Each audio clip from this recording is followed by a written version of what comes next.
Well, good evening, good morning, good afternoon, good ever what time of day it happens to be that you are listening to the Tattooed Teacher podcast. My guest on today's episode, whatever you want to call it, is Sam Woods. Now, Sam is the principal of Australian Christian College in Banalla, down in the sunny state of Victoria. Now, we'll say sunny. It could be raining in 3 minutes, but we just never know. But from the window coming in, it looks pretty sunny for you, Sam. Thanks for joining me tonight. I appreciate it. Pleasure, Phil. Happy to be here. So, you're a principal, you're in Victoria, you're in education. What's the why behind all of this? I am sort of an accidental teacher. I'm an accidental principal. I've done it all by accident, to be honest. My dream was to go and be a musician, so I went and studied music at uni. And the church that I was a part of was a pretty big church, and so there were lots of opportunities to play music and do all of those things. And that was sort of my dream. I grew up sort of like right around the corner from Hillsong Church, so I think that was like everyone's dream, that maybe you could make a living out of doing music at church. And I got married young, like most good church boys do, and. And in the first year that we were married, my wife got pregnant, which wasn't really in our plans. And so I thought, becoming a dad, that I probably should tack on a teaching degree after I'd studied music, so that I wouldn't be unemployed for the rest of my life. So I started teaching. I got a job down in Victoria. I couldn't get a job in Sydney at the time. There were too many teachers, believe it or not. I ended up in Wangaratta out in country Victoria, because that was about the only school that had given me a full-time job. And I decided that I'd do teaching for a few years, and then I'd be out of it and go do something else. And it kind of stuck. And I never wanted to do leadership. I never wanted to be a principal. I just kind of wanted to do my thing, teach music, run musicals, have a bit of fun while I did it, and enjoy.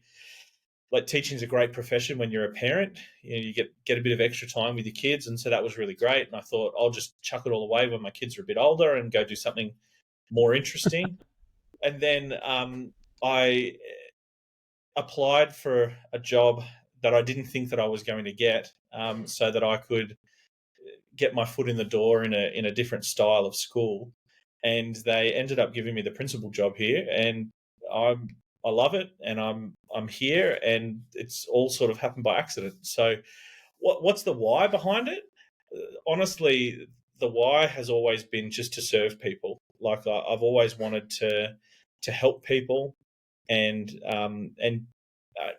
the last little while that I was a music teacher, I sort of felt like I wasn't much good to anybody, and I wanted to affect greater change than just teaching. I know that's a horrible thing for a leader to say, but I wanted to affect a bit of greater change and wanted to be more useful to more people.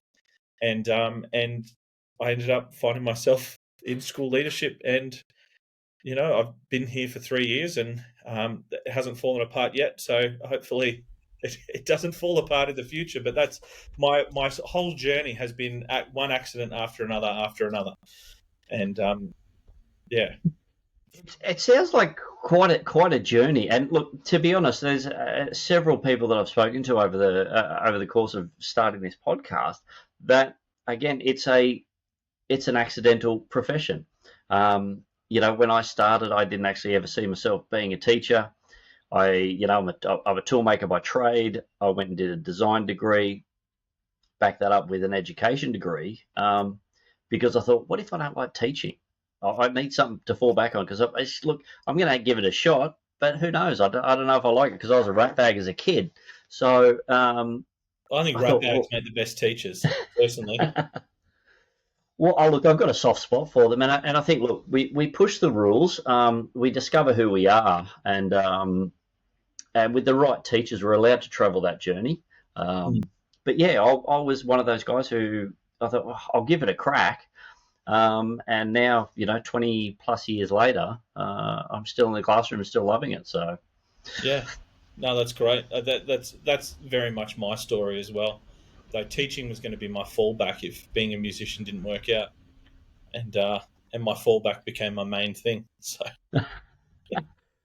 so you mentioned being a musician. Now, look, that's a tough gig on its own. Like you've got to hustle, you've got to grind to get it done, and it's a labour of love. A lot of the time, and it goes often unnoticed. You're doing small gigs, but there's one or two people that go, "Oh man, that was awesome! That was an amazing, that song spoke to me," or whatever it is. It sort of parallels with teaching, doesn't it? It's a grind. We have to hustle in the way that we're moving. We're doing the work. We're making things happen for the kids. Often it goes unnoticed, thankless, but there's always one or two kids that go, or one or two parents, or even more, hopefully, but go, "Hey, thanks for doing what you're doing." So, have you found, do you still dabble in music, or do you find that, what, I think teaching is an education is where I really need to put 100% of my effort in? no, you're right. You go to a Coldplay concert or something like that, and you watch them play a song that lasts 3 minutes, and it's 3 minutes of absolute magic. But most people forget that that's 20 years of hard work to be able to produce those 3 minutes of magic. And I think you're right. Teaching is the same. You can teach 6 periods a day, day in, day out, and you can have like these moments of brilliance, or these moments that just really click and connect with kids. And as you teach for longer and as you get better, you sort of are better able to produce those moments. But it is lots of grind and lots of fixing and trial and error and self reflection and refining that sort of you end up in that place where you can make it click for a kid, which is the most rewarding part.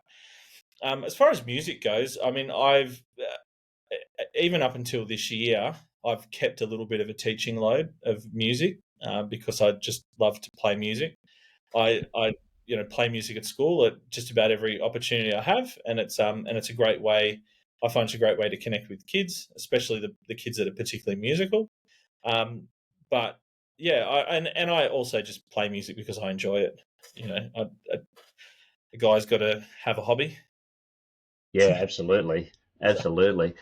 And look, I think, for me, I'm a design industrial technology that, Yeah, TAS teacher.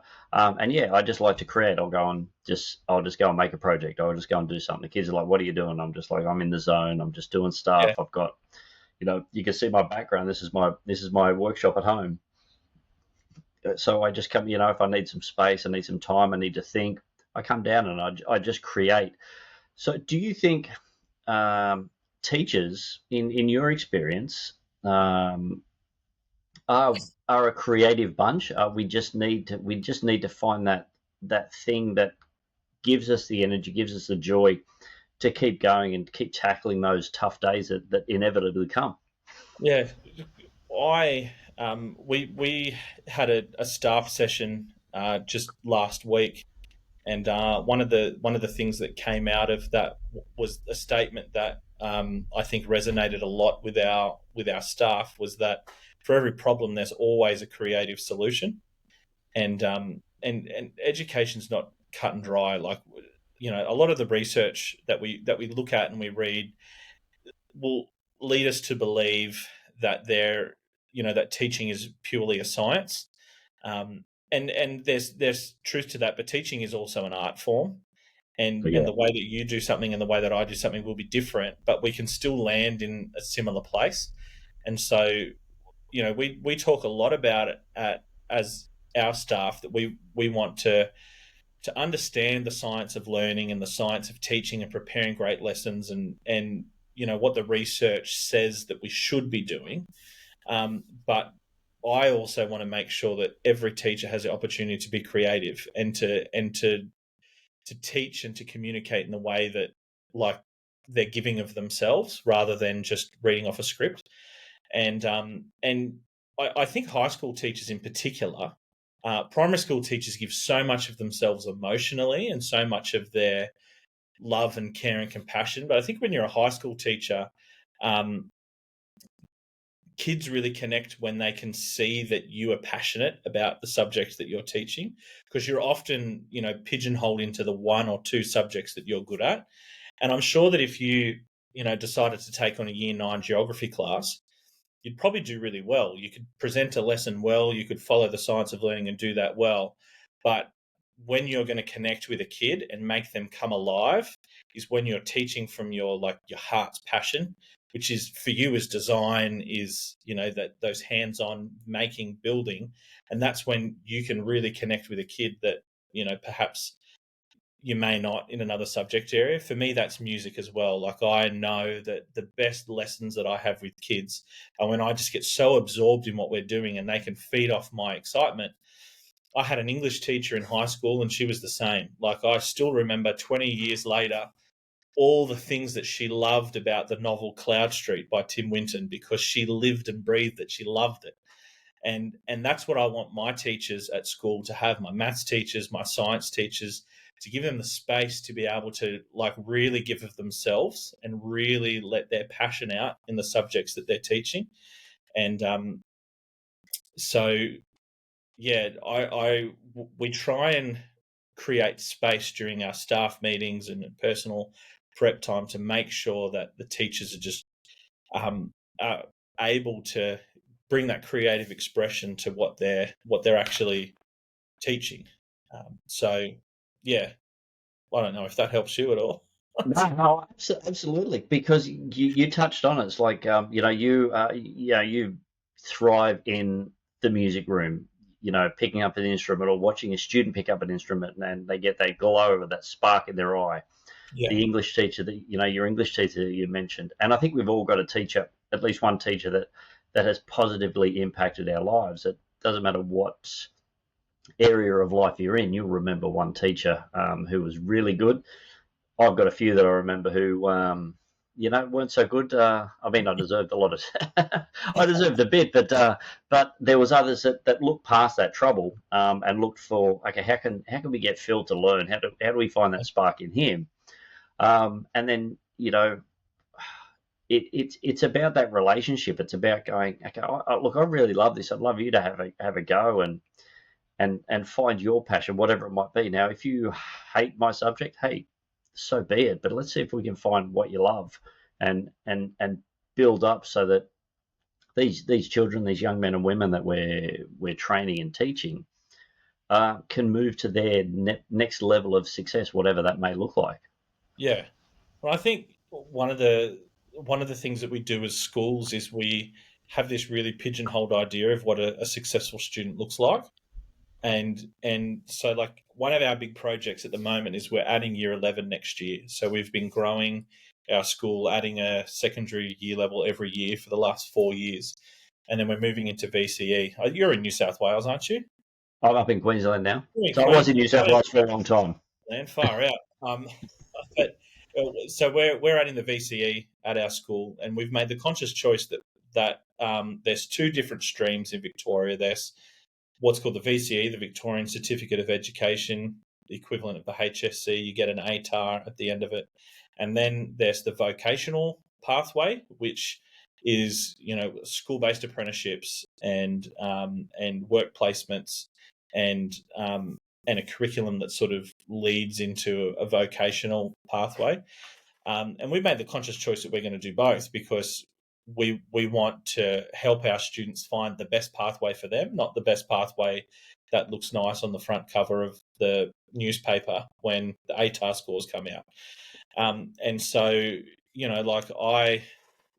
I'm really hoping that kids who come to our school and any school, but I'm not in charge of any other schools. I'm just in charge of this one.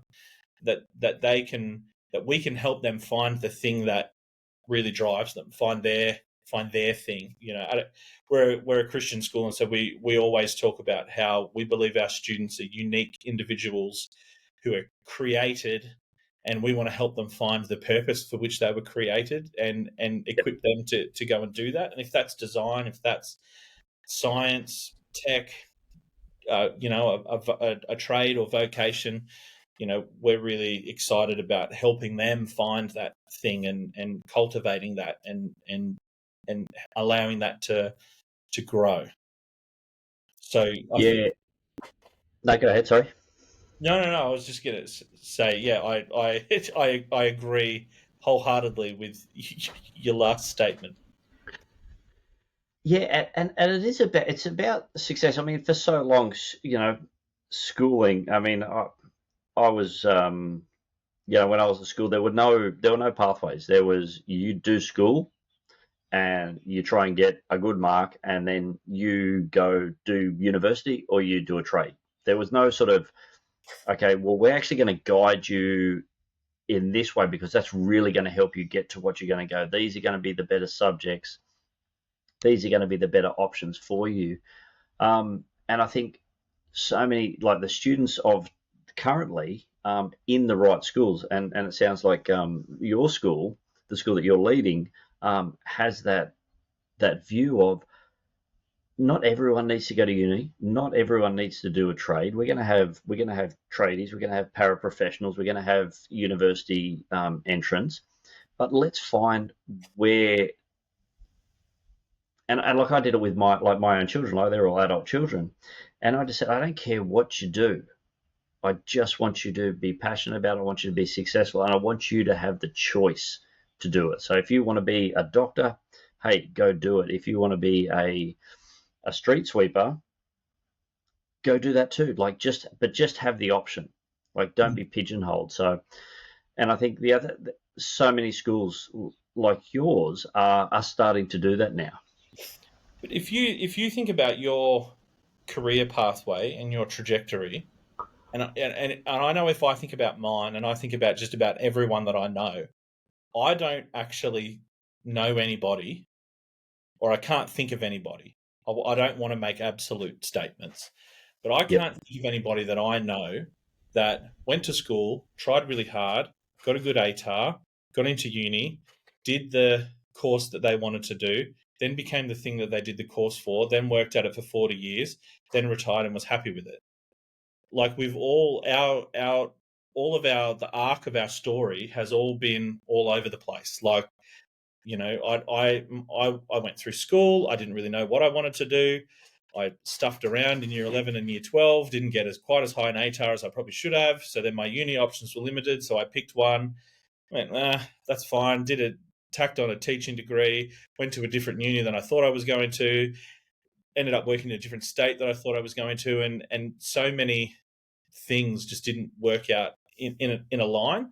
And we've been telling this story for so many years that work hard at school, get a good ATAR, go to a good uni, get a good job, and you'll be happy. And it's like I don't know, maybe that like came after World War II, but like times have changed a Yeah. lot, and I'm yet to meet someone who's just had a straight line and that very stable arc of their story. And so when I think about our students, like I'm trying to think about it in terms of reality, that their arcs are going to be similar to ours.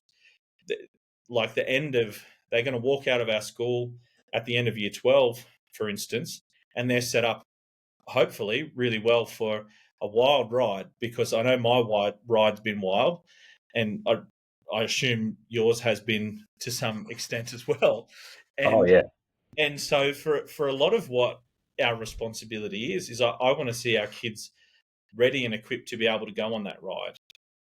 They need to have character built, and they need to have resilience, and they need to have some sort of vision for their future. And as a school, we want to try and cultivate that as much as we want to, tell the story that they got an ATAR of 94.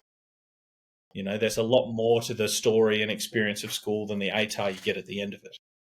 Oh, definitely. And no one sort of once you get into that job or that degree or that certificate course or the diploma or whatever it might be, it's like the ATAR is almost negated. It's Yeah. just like, meh. I did. So I've done 13 years of school. That doesn't count for anything because I'm in my next stage. Yeah. And it's like school. Like one of my philosophies of education is that we're we're at school as teachers, as educators. We're helping our students learn how to learn.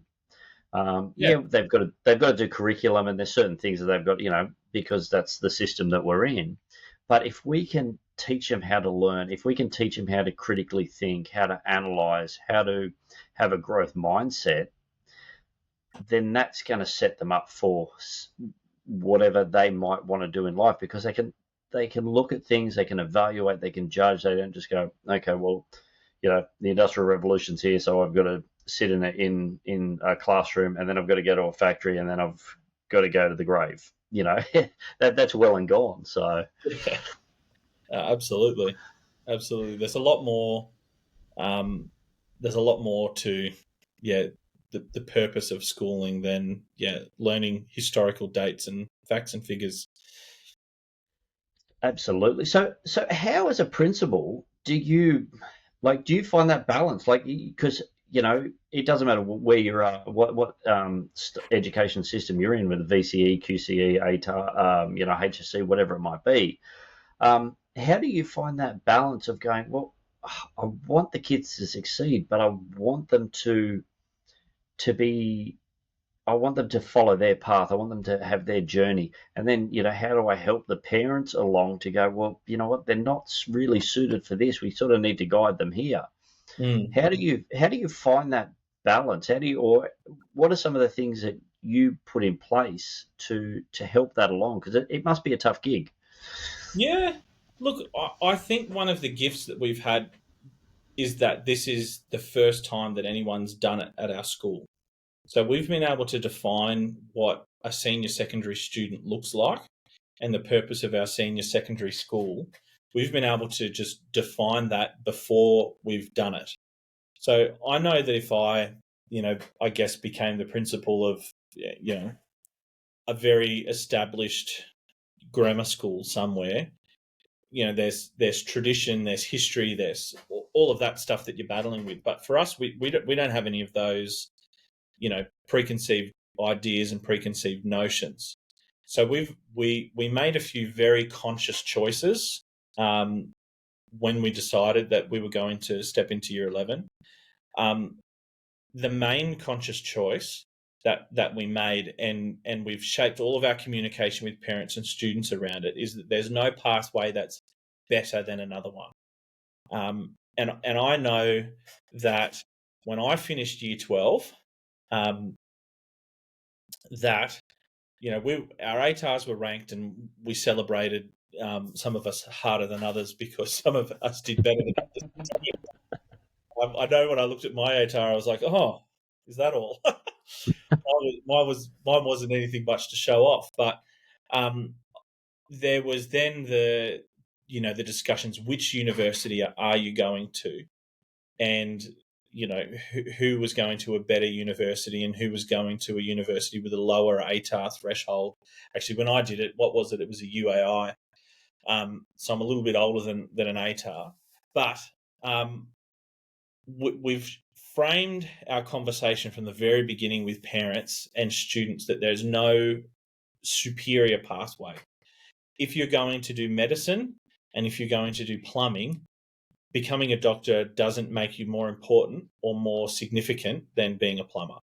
And we've been very, very careful about the way we have presented everything, so that we're not creating a two-tiered student group at school. That everyone who's in year 11, whether they're doing a hairdressing apprenticeship or they're looking to get into law at university, then we're playing those as equally successful. So so that's one thing. The way we've communicated, we've been really, really careful. And I know now that when our first lot of year 12s graduate, that the story that I want to tell as the leader of the school is not, look at Joe Blow, who got an ATAR of 97, how exciting, how good is our school, and how great are our teachers, and how good is our program. But the story that I want to be able to tell is to be able to say, stand up in front of our school at presentation night and say that 100% of our students have found their next step and are prepared for their next step. And if their next step is straight to work or off to a trade or doing a certificate course or off to university, that's the story that we want to tell. So we've been that's one thing that we've done. But practically speaking, we've got a fairly small cohort this time around. So we've given a lot of time into career and subject counselling for our students. So we've done an initial sort of expression of interest, sit down one-on-one with the kids. So our head of secondary school has done that. Sort of find out what they're interested in, get a bit of a gauge at what subjects they'd like to do. And then we've sort of then had a second round where we've sat down with a student and a parent, looked at their schoolwork, looked at their different capabilities, literacy, numeracy, and sort of the angle that they're taking, and spoken through with them in significantly more detail, so that everyone's aware of the expectations of, say, doing psychology as a year 11 class and what that's going to entail.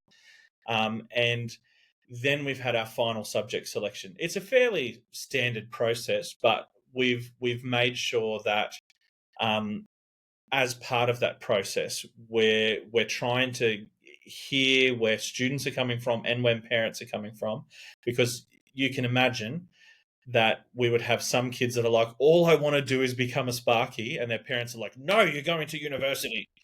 And Yep. so try and come in and massage those situations a little bit, so we can help parents understand that actually we as a school don't even see that going to university is more important or more successful than going and doing a trade. So we've made sure it's a really personalized process, so that we feel like we can be more comfortable that we're helping our senior secondary students be ready for their next step, whatever that may be. Yeah, it sounds that and rightly so, that it's 100% student focused. It's not about the school, although you want things to be successful. You want people to look at your school and go, hey, I want to send my child there. But I think that's probably almost a byproduct, and which will come because of the investment that you're pouring into your students for them to be successful in their next step, whatever that may be. So it's like, hey, Billy can do this, and Susie can do that, and whoever else can, but so they've got that option. So, and I think schools are they make or break on the word of someone else. So it sounds like that you're what you and your staff are doing are just pouring in that investment so that there is success for the next step, whatever that may look like. Yeah, and we don't want success to be for a student to be defined by some external force or some Yeah, external opinion of someone. We want success to be defined as them actually being able to do what excites them and what they're passionate about and where their gifting may lie.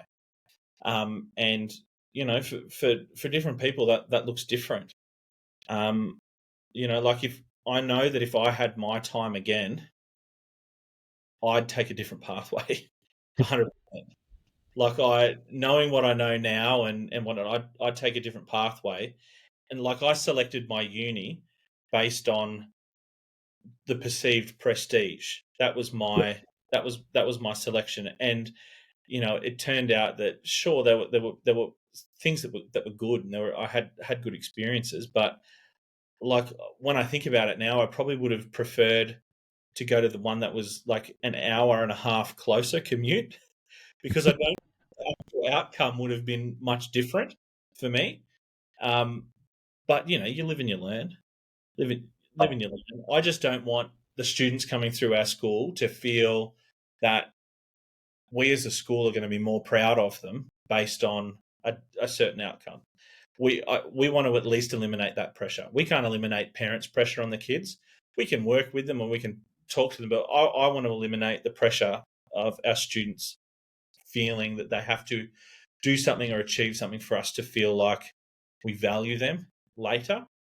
I want them to be able to be equally as pleased to come to us and say, "Hey, Mr. Woods, I am a fully qualified hairdresser," as they are, "Hey, I'm a lawyer now." Like It's the I'd same. be excited for them either way. It's the Yeah, same. And I think it's absolutely. about time that, well, not all schools. Every school's different. Yeah, You've worked in enough schools. You know every school's different. Our school, where we're placed in our community, that we're placed, um, we want to increase aspiration. When Banalla is not what you would call an affluent community, um, it's a very rural town, quite low socioeconomic within the place of Victoria. So we want kids to feel like their horizons are widened for coming to our school, but we're also aware that that that not everybody wants to, become a superstar lawyer. And other schools, other independent schools, try and position themselves as like that grammar school thing where you come to get connected and to have your ATAR boosted because of the success of other individuals around you, and that's just not our school. That's just not our area. And so for our school to be marketable to the people around us, as much as anything, we need to be able to serve their needs and their desires. And our community, I don't think, is crying out for an ATAR factory. I think they're crying out for a school that values them as a student, just the way they are, and and yeah, and works to equip them to become all that they can be, and and and find value there. I know I would never have done well at some fancy grammar school because I didn't want to go on and become a lawyer or a doctor. I'm very happy being just a humble teacher, doing my thing, having my family and having my cows and being happy with that. And I want to make sure that we can create an environment where kids can thrive, but they thrive knowing who they are and what they want rather than meeting some societal expectation. yeah. That's it. Yeah, every school like their own ecosystem they do, and like I've worked in the grammar system, and look, I loved it, and it's high pressure on the kids, it's high pressure on the staff, but it's that they are parents are some of the sacrificing a tremendous amount to have their child there because they want what that can bring. Mm. I've worked at smaller independent schools, and again, it's clientele. It's what the community needs, what the community wants. But and you mentioned you're in a rural Yeah. area of Victoria. Now, as a principal, you're in regional Australia Yep. or rural Australia. We're in a teacher shortage. You're building a school. How do you find the staff, or is it difficult to find the staff that actually will help the school succeed, or that will buy into the community to help better the ecosystem that they move into? I feel that's a great question. We find ourselves in a fascinating time because our school has grown a lot over the last 4 to 5 years. Like it has more than tripled in size in the last 5 years. So we've gone from 2021 having 55 students. 2025 we'll have about 180. So the school percentage wise has grown a lot over the last few years, which means that we've had to find staff, and that's a challenge. And we've been running short lots of times. I've done far more teaching than I'm comfortable with at the moment. Um, just to help things get by, make the timetable work and things like that. I actually don't mind it. Like I like teaching. That's why I became a teacher, or why I stayed a teacher. I became a teacher by accident, but I stayed a teacher because I worked out I actually really liked doing it. Yeah. So marketing is a really interesting thing, because lots of independent schools, they spend a lot of their time marketing to students or to families, saying, hey, you should come to our school because of these 10 reasons. Look how nice our uniform is. We don't have people smoking in the bathrooms, and our playground's nice, and our teachers are good looking. That's kind of the story that gets told to try and get families to come to the school. We've found that we've got lots of families wanting to come to our school for a variety of reasons. And so we've had to change our marketing efforts to teaching staff. And at the moment, what we're really trying to do is sell the excitement of the vision that is our school. And some of what we've talked about tonight, like the conscious decisions we've made about pathways with year 11 and year 12, and us deciding what kind of environment we're building. We are looking for teachers with that pioneering spirit who love to get their hands dirty and do a bit extra, and want opportunities to step up and to lead things and to build things and to grow things. And so we're always looking for staff like that. So we have had to start advertising out Yeah. to cities and interstate. But we seem to just have the right people show up at the right time, and we don't have as many teachers as we would like all the time, but we've just been so blessed the last couple of years that we just randomly will have people that it seem to come out of nowhere, and they just show up at our school, which has been really great. And so we've definitely been really blessed in that regard. But we are really actively trying to market to teachers that this is a great place to work, this is a great place to grow. If you're a career-minded teacher that really wants to make a difference, you'll struggle to find a better school than ours to come and do that, because we're growing so quickly. There's just so many opportunities for teachers to step up and own something and grab something. So it is tricky though, and being a faith-based school, that sort of has another layer of the type of teacher that fits within our organisation, because we're a faith-based organisation. So that's another layer of complexity. But all I could say is we just seem to get by. We just seem to have people show up, and it's fantastic. Yeah, look, I've got very fond. My first teaching job was in regional New South Wales. Yeah, I helped start it was my first ever job. Backstory, a very dear friend of mine, friend, mentor. He was the deputy head at All Saints College in Bathurst at the time.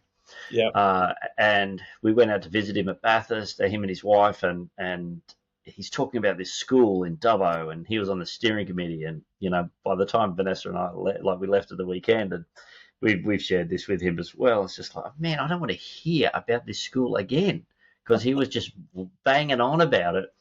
And there was this passion there. And then he was, he was appointed the head of school.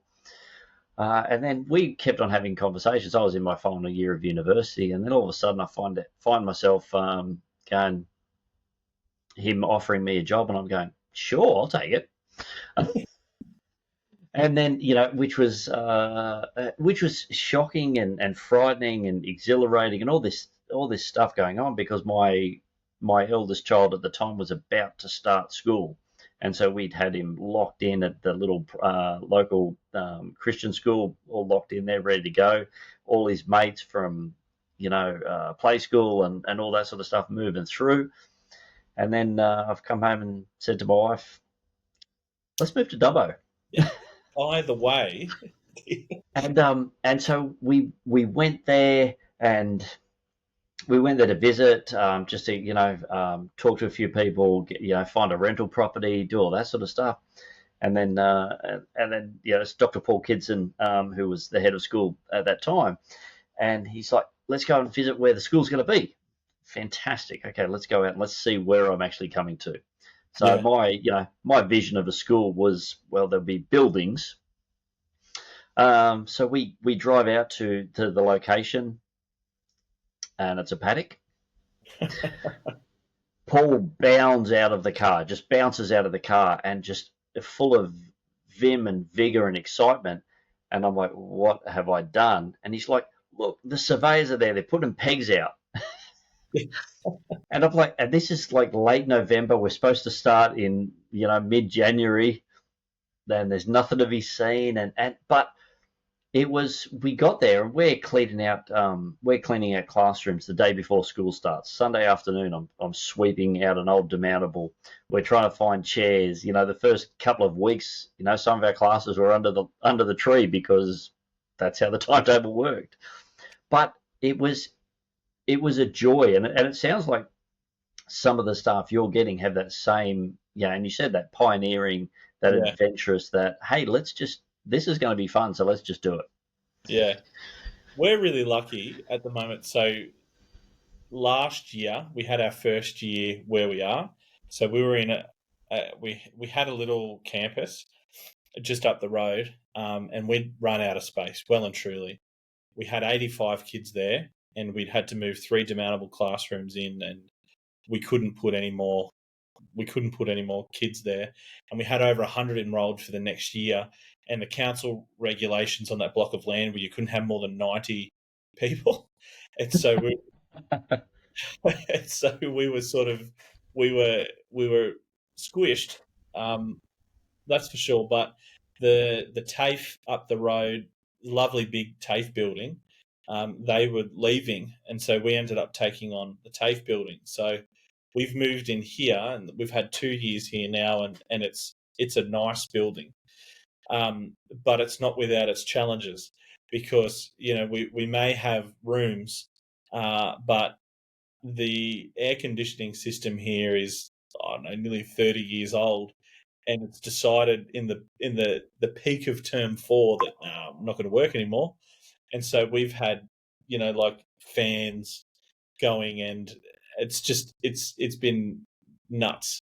When we moved in, we didn't have an internet connection for nearly a term, and if you go back to the 90s, who cares? No one knew what an internet connection was. But nowadays, everything's on the internet, and so we ended up having a little dongle on the admin's computer that could get 1 bar of reception when the laptop was right up against the window, and we were on paper rolls, and then she was entering the rolls on the system, and we've had lots of little stories like that. And the thing that I keep reminding our staff is that one day, in 20 years' time, we'll be sitting here with all of our staff and all of the kids and all of the flashy things and the upgraded this and the new labs and the new tech wing, and we'll be sitting here with all of this stuff, and we'll be sitting around talking about, remember when we had no internet, remember when the damn aircon broke and it was boiling hot, and remember when we had a brown snake sneak into one of the demountables, and remember when all of these things happen. And we'll look back on it with such fond memories, because it'll be the hard work that we put in now that we'll all benefit from later. And so, I mean, you talk about that. I worked with, I did my last teaching prac at St. Paul's in Penrith when Paul Gibson was the principal. Um, and and then one of the music teachers went on long service leave for term 4. So I worked at St. Paul's. That was like my first real job for a whole term, for all of term 4. And like, I'm sure that if I sat down, not that not that Paul and I ever really spoke, because he was the principal and I was a prac student. But he, is running a really successful school, and I'm sure that when he sits around the table with his wife and his kids, he'll be talking about how mad they were when they started out at Dubbo and they called Phil, sucked you in somehow, and I bet you still think about it today and still think it was hard. Like, it was really hard, but gee, it was fun. And Yeah. now that you're on the other side of it, it's so rewarding to have been a part of. And so, I'm excited about our school. There's nothing comfortable about our school at the moment. You know, you're lucky that I'm in my office at school now. You're lucky we're not looking at any of the other parts of school, because we had to flip wings and move classrooms. Yeah, there's stuff everywhere, and everyone just pitches in and puts in. But we've got this collective vision of what we want our school to be and what we believe our school can be, and what we can do for the students. And it's an awesome place to work at the moment. It's really a wonderful place to work, because we're in the mud and we're just getting it done, which is so rewarding. Yeah. It sounds like it's fun and it's rewarding and it's worth it because you as a leader are actually getting in and getting dirt under their fingernails. Yeah. You're carrying the weight where, if you see a hole, you go and fix it.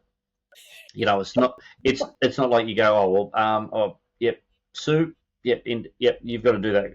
Yeah, you're spare. No, that's gone. You're doing it. I'm going to sit in my office. But it sounds like you're getting in there, but you're getting in there with an excitement, Yeah. just from what I'm picking up, of, hey, this is going to be worth it. So let's do it. Um, and like, being a faith-based school, do you think that that plays a major role in the attitude that you look at some of these tasks, and the struggles? You go, you know what, there's something bigger than this. Yeah. Does that help? No, 100%, because being a Christian school with Christian staff, we've got a shared belief system, and one of the things that is common is we talk that everything we do as if we're doing it for God, and so there's already a greater purpose in that, and we see every student as inherently valuable and loved, and we want them to feel that. So that gives us a shared platform to do that on. But like, we've had a heck of a year. Like, this year has been a really hard year in our school. We lost a student. We had a student take their own life this year, um, and that was huge for our school community. But one of the things that we've spoken about, and when you're in the midst of something really, really hard like that and really messy, you realize that we're not just a school. Like, so a lot of the time we'd like to be just a school, when a parent calls us up and says, I've got this great problem that I need you to solve. And part of me wants to go, well, look, I'm sorry, but we're just a school.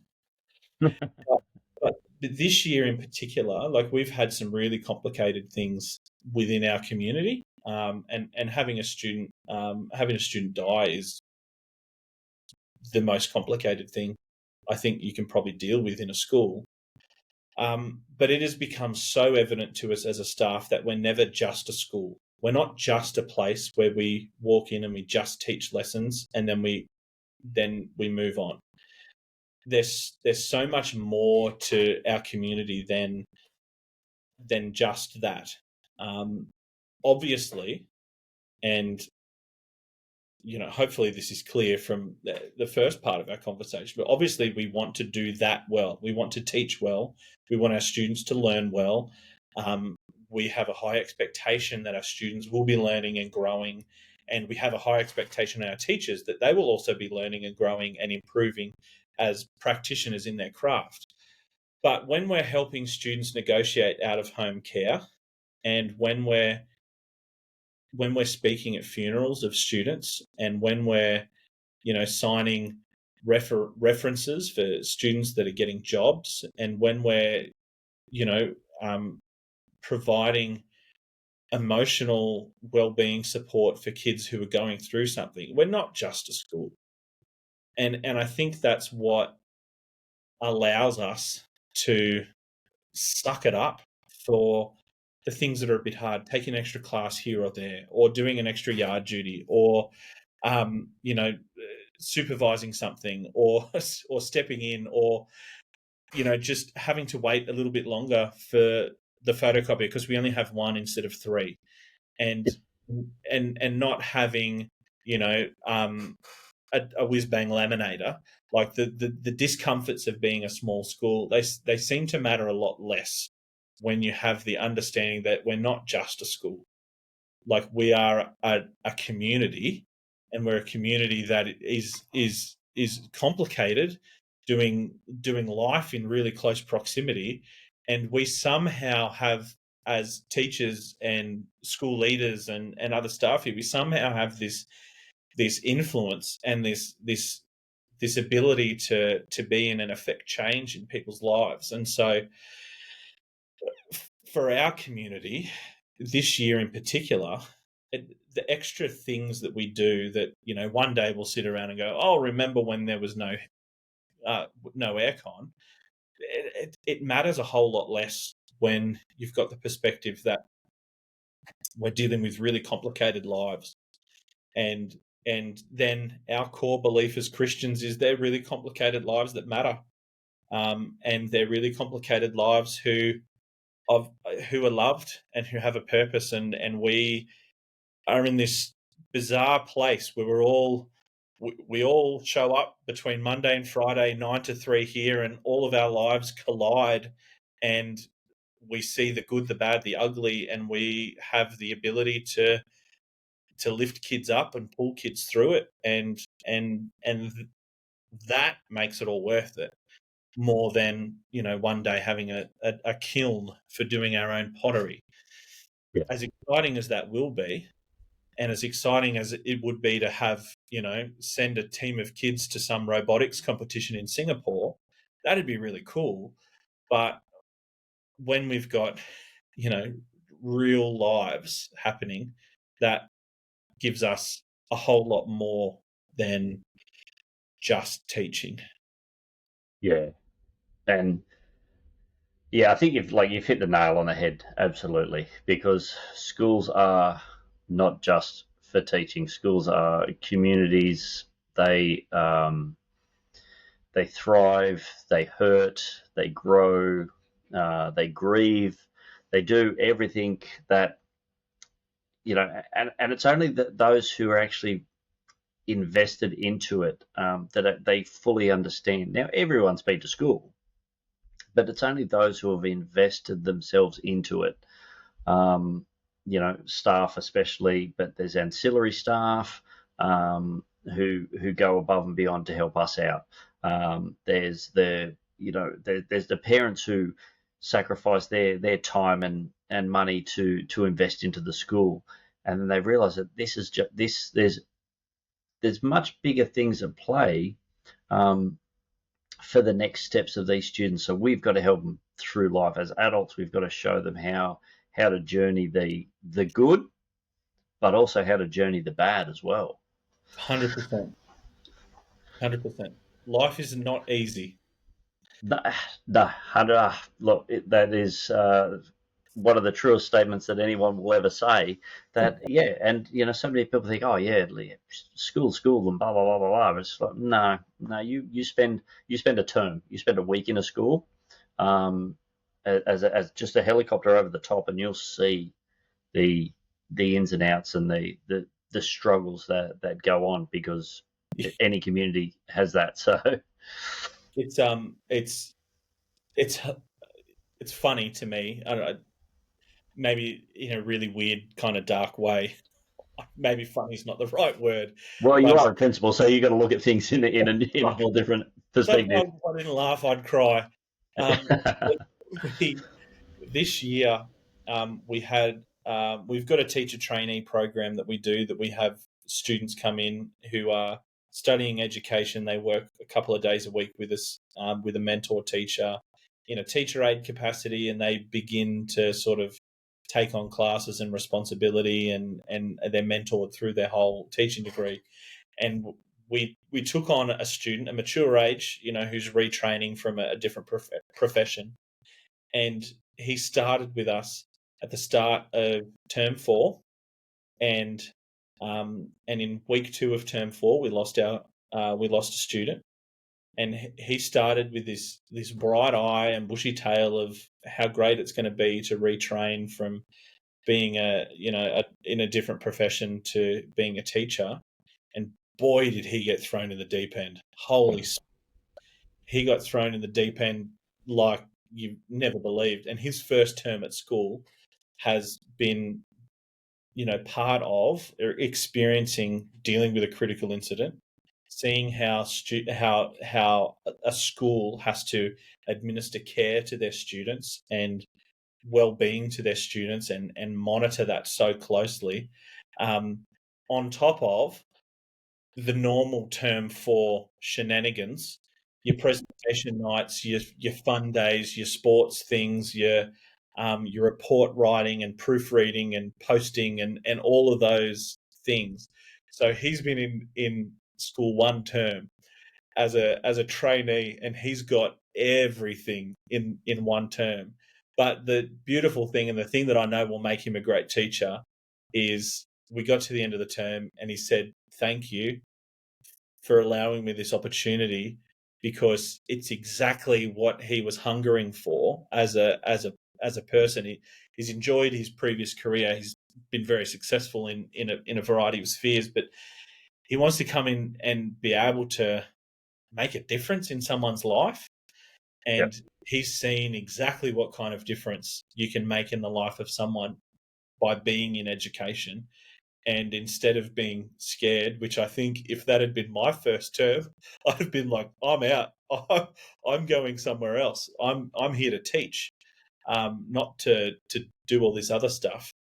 But he's just gone, "This is why I want to be in a school to help affect change," and it's fired him up. So he's ready for the rest of it, which is fantastic. But tell you what, thrown in the deep end, my goodness. Oh, absolutely. Absolutely. I wanted look, and he wants to come back, and he said thank you. I mean, Yeah. there's probably other people who just would have gone. That's it. I'm done. I'm out. So, and that again, that probably goes to show the environment that you and your staff are creating in Banalla. So, Well, we're working really hard for it. Yeah. well, look, Sam, it's the end of term. It's the end of year. Um, it's getting on for you. It's a little bit earlier here up in Queensland because apparently the curtains will fade or the cows will get confused if we have daylight saving up here. So it's a strange Well, place, Queensland. I love it, but it's got some oddities, that's for sure. So my years of living in New South Wales, I could never cross that northern border. Not to live. I think I'd hate myself too much for living in Maroon territory. Oh, but the joys of wearing a Blues jersey for a couple of weeks a year is fantastic. yeah. Well, I suppose the previous 10 years or so there wasn't a lot of joy in it, but No, but it's definitely still fun to wear it. Hey, look, just before we finish up, Sam, yeah, because I appreciate your time and I value your time, so I don't want to take advantage of that. But just a couple more questions just before we finish up. great. Um, First one, do you have a challenge to put out there for people listening today? Whew, do I have a challenge? My challenge is for teachers who feel like they're just stuck in the teaching cycle, and that is to maybe go and seek employment somewhere that is more aligned to your values, and perhaps even put your hand up to take on some extra responsibility. I know, coming from my previous job to the job that I'm doing now, the thing that had me uncomfortable was that I felt like I was just an overpaid babysitter at times, and I really wanted something more meaningful than what I was doing. And boy, have I found it. So, so my challenge is that if 2024 has felt for a teacher like you're an overpaid babysitter, seek a new challenge. Um, seek somewhere, a way that you can grow, and a way that you can be more more involved in the ecosystem that is the school that you're in, or find another one that will fulfill that for you.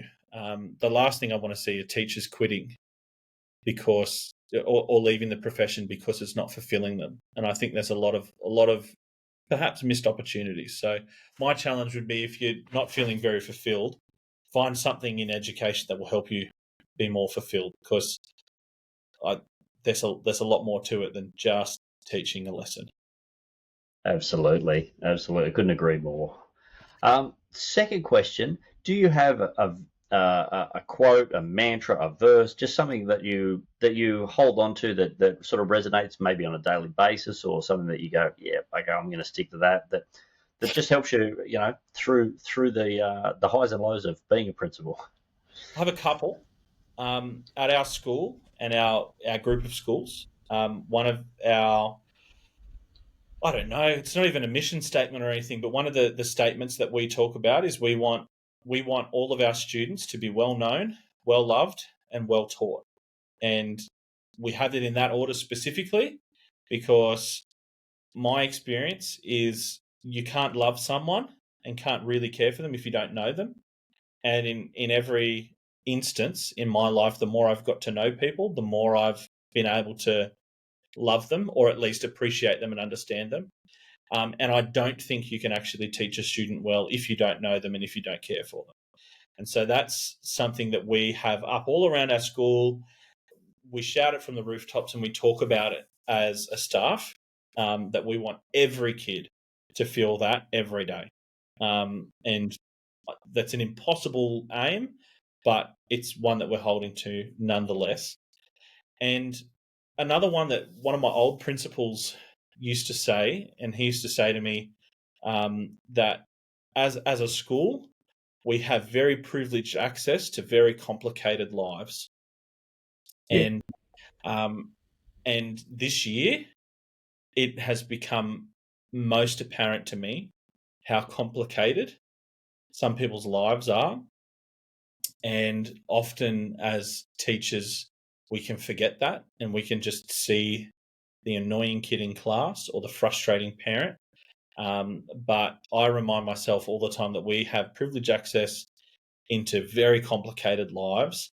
And as a school leader and as a teacher, I want to tread really carefully, because I want to make sure that when I have a hard conversation or an easy conversation, that I'm approaching it understanding, or at least having some understanding, that the person, the human being that I'm speaking to, has a story and has a life outside of the four walls of our school that I can't fully understand and don't have access to, but I know it's more complicated than I probably assume it is. So there are probably two things that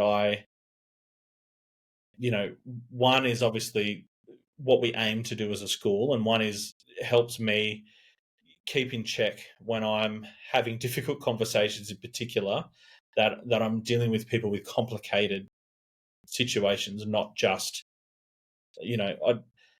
maybe this is a bit too brash to say, but most people aren't jerks just because they feel like it.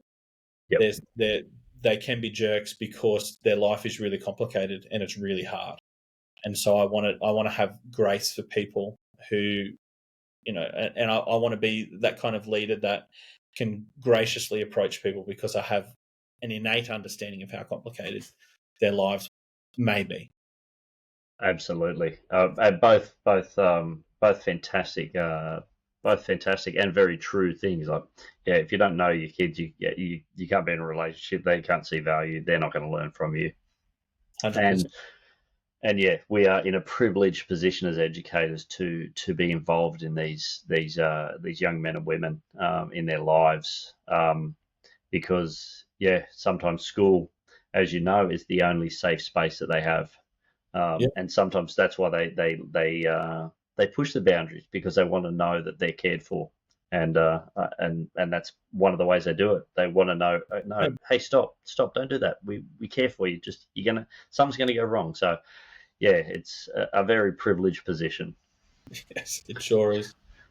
And Sure is. look, last question, but certainly not least, and it wouldn't be the Tattoo Teacher podcast if I didn't ask: do you, Mr. Woods, Principal Woods, have any tattoos? I have Oh, one right there. I love it. will. I aspire one day, Phil, to have quite as many as you. I started late in life. Oh, look, my first tattoo I didn't get till I'm 30, so That's a sensible decision. I tell every kid that lets me know that they're planning on getting a tattoo as soon as they turn 18 that they should at least wait till they're 20, because the first tattoo that you want when you're 18 is probably something that you will regret later. oh, absolutely. I say, look, don't get something that's cool. Don't ever get a tattoo that's cool, because Yeah, I you'll love regret. yours because you've got the traditional style that they'll never go out of fashion. I No, like. and every single one has a meaning. Now, look, I've also had my own personal faith, and many of them are tied into that. Yes. Um, but every tattoo that I have has a special meaning or a special person or a place that I've visited, or something that's spoken to me. Yeah. So that's one of the ways that I express my individuality. So No, that's great. That's great. I do. I've made the conscious decision that mine aren't going to go any lower than one roll of my sleeve, because there's a few people whose eyebrows go, ooh. yeah, I still get a few looks. And look, education is education. The schools that I was at, yep, I had the collar and tie, cuffs Yeah. down, no problem. But You yeah, don't never have anything. no neck. Nah, like I say to the kids, you've either got to be a tattooist, a rock star, or a criminal to have a neck tattoo. So, Yes. Fair enough. Next time we talk, I might have another one. hey, let's hope so. Yeah. Let's hope so. But Sam, thank you so much for your time. I appreciate all that you're doing for education, for your local community, and that you took your time out at a busy time and a crazy time and a tiresome time of year, to have a great conversation with me. I truly appreciate it. Oh, it's been a pleasure, Phil. Well, you have a wonderful end to the year. Have a Merry Christmas. Have a blessed and happy New Year, and hopefully we'll talk again real soon. Yeah, you too, mate. You too. Cheers. See ya. Thank you so much for listening to the Tattoo Teacher podcast. I hope you enjoyed the conversation and found it insightful. If you like what you heard, it would mean so much to me if you could either like, follow, and subscribe to whatever platform you are listening on. The music was by DJ Fruit Salad. Thanks again for listening. Stay cool. Be blessed.